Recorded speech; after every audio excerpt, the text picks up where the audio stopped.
আসসালামু আলাইকুম। আজকে আসলে যে বিষয়টা নিয়ে বলবো, এই বিষয়টা নিয়ে আমি আমার ব্যাচে মনে হয় ২০১২-১৩ সাল থেকে বলে আসছি এবং আমার হোল টিচিং ক্যারিয়ারে মোটামুটি ১৬-১৭ বছর যাচ্ছে আলহামদুলিল্লাহ। আমি এরকম বহু স্টুডেন্ট, বহু কেস পেয়েছি, যেগুলোতে আমি তাদেরকে প্রেডিকশন দিয়েছি আমার অ্যানালাইসিসের মাধ্যমে, এক্সপেরিয়েন্সের মাধ্যমে, সাবধান করেছি। কিন্তু অধিকাংশ ক্ষেত্রেই তারা সেটা শোনে নাই।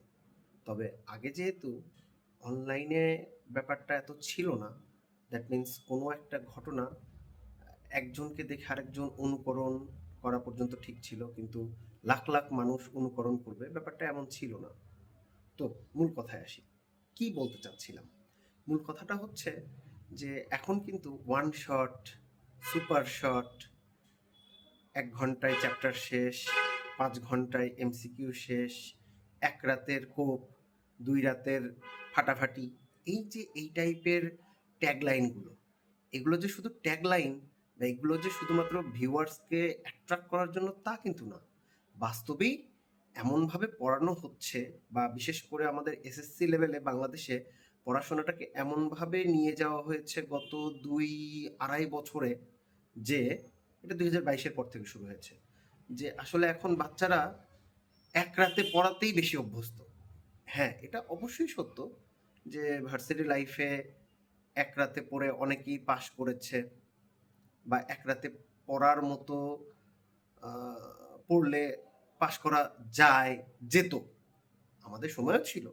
কিন্তু কথা হচ্ছে কি, সারা বছর কিছু না করে ১ রাতে পড়ে পাস করা, এটা কি আদৌ পড়াশোনা? আর সেটা না হয় ধরলাম ভার্সিটি লাইফে বিভিন্ন রকম আদার্স অ্যাক্টিভিটিস, স্কিল ডেভেলপমেন্ট, সেগুলো করে সে কাভার করলো। কিন্তু স্কুল লাইফে যেখানে ভিত্তিটা তৈরি হচ্ছে, আমি যদি সেখানে সারা বছর পড়াশোনা না করে ১ রাতে শেষ করে দিই, আদৌ কি তাহলে সেটা পড়াশোনা? সেটা কি আদৌ ফিউচারে কোনো কাজে আসবে? যেমন, আমি তোর নাম বলতে চাচ্ছি না বা নাম বলতে পাচ্ছি না, রিসেন্ট ইয়ারে এই এসএসসি ২০২৫-এ আমার একটা স্টুডেন্ট ছিল, ২০২৩ থেকে ২০২৫। তো সে যে পোটেনশিয়াল ক্যারি করতো, তাতে আসলে সে ১ রাতে পড়ে যে কোনো সাবজেক্টে খুব ভালো মার্কস তুলতে পারতো। খুব ভালো মিন্স বগুড়ার স্বনামধন্য একটা স্কুলে ১ থেকে ৩০-এর মাঝে তার মেরিট পজিশন থাকতো, পার্সেন্টেজও খুব হাই থাকতো নাম্বারের। কিন্তু আমি তাকে শুরু থেকে সবার সামনে সবসময় সাবধান করেছি, this is not the pattern of a student, this is not the ideal students characteristics. Long রানে গিয়ে এটাতে সে সার্ভাইভ করতে পারবে না, এটা তাকে আমি বলেছি, বারবার বলেছি, একদিন না, হয়তো বা দিন গুণে যদি বলি, মেবি আমি অন্তত ৩০ থেকে ৪০টা ক্লাসে, মানে ৩০ থেকে ৪০ দিন বলেছি, কিন্তু সে সেটা শোনেনি। এবং তার মতো, এটা যেহেতু আজ থেকে ৩ বছর আগের কথা, ২৩-এর সেশন, তখন বললাম তো যে আজ থেকে ২.৫ বছর আগে ওয়ান শট নিয়ে এত আসলে লাফালাফি ছিল না। তো সে সময় সেই কাজটা করতো। এখন যেটা হয়েছে যে অনলাইনের মাধ্যমেই, এডটেকের মাধ্যমে জিনিসটাকে আরো বেশি ছড়িয়ে দেওয়া হচ্ছে, এবং প্রফেশনালি জিনিসটা কিন্তু এখন ১ রাতের পড়াশোনায় চলে এসেছে। হ্যাঁ, জিনিসটা খুব মজার, অধিকাংশ স্টুডেন্ট সারা বছর পড়ে না, তাদেরকে তো এটা ভালো লাগবেই, স্বাভাবিক। তো আমার ওই স্টুডেন্টের ক্ষেত্রে যেটা হয়েছিল, যে সে এসএসসিতে গিয়ে ডাম্প করলো, মানে আমাদের ভাষায় গতানুগতিক রেজাল্ট হিসাব করলে চলনসই। বাট তার যে পোটেনশিয়াল ছিল, বা তার যে ব্যাকগ্রাউন্ড রেজাল্ট ছিল, সে অনুযায়ী সে আসলে অনেক খারাপ করেছে। এবং এটা তো গেল জাস্ট এসএসসির বোর্ড রেজাল্টে। কলেজে ওঠার পর এখন তার সিচুয়েশন হলো, সে তো অভ্যস্ত ১ রাতে পড়ে সব কিছু শেষ করার, বা শেষ করা যায়, তার একটা ওভার কনফিডেন্স তৈরি হয়ে গিয়েছে। ইন্টারে এসে, ইন্টারের পড়াটা তার এমন না। অ্যাজ এ রেজাল্ট যেটা হয়ে গেল, সে লাস্ট যে পরীক্ষাটা হয়ে গেল, অর্থাৎ first term in HSC first year, HSC ২৬ ব্যাচের, ২৭ ব্যাচের যেটা, সে সেটাতে ৪টা ৫টা সাবজেক্টে ফেল করে ফেললো।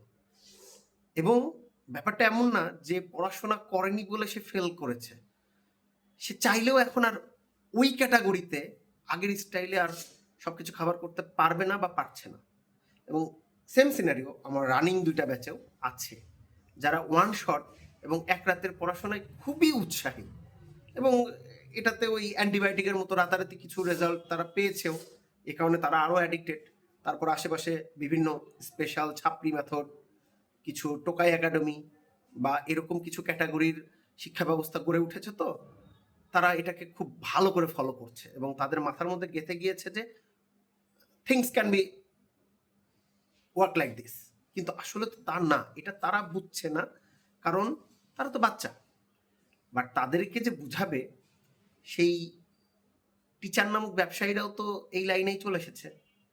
তাহলে এভাবে করে এক রাতের পড়াশোনা আসলে কি পড়াশোনা, নাকি ওই যে ছক্কা মারা, তাও যেটাকে বলা হয় ঝড়ে বক মারা? আমরা সাবধান হই, আমরা আমাদের ভিত্তিটাকে ভালো করে গড়ে তুলি, এবং সামনের দিনগুলোতে যেন অথই সাগরে পড়ে সাঁতার কাটতে না পারার কারণে ডুবে না মরি। এজন্য এসএসসি লেভেল থেকেই, আমি তো বলি ক্লাস 6 থেকেই, আমাদের বেসিক এবং যেটাই পড়বো সেটাকে যেন একটু পরিশ্রম করে একটু ধীরে সুস্থে পড়াই এবং পড়ি। স্টুডেন্ট স্টুডেন্টের মতো আচরণ করি, টিচার টিচারের মতো আচরণ করি। একা গভর্নমেন্ট, কোনো দেশের গভর্নমেন্ট শিক্ষা ব্যবস্থাকে চেঞ্জ করতে পারবে না। আগে শিক্ষা ব্যবস্থার যে মূল, অর্থাৎ যাদের জন্য শিক্ষা ব্যবস্থা, তাদেরকে সচেতন হতে হবে। সিস্টেমে অনেক করাপশন থাকবে, কিন্তু সিস্টেমের যারা সোলজার, সৈনিক, তারাই যদি ঠিক না হয়, সিস্টেম তাহলে ভেঙে পড়বে। অলরেডি ভেঙে পড়ার দশা হয়ে গিয়েছে। So wake up guys, best of luck, thank you.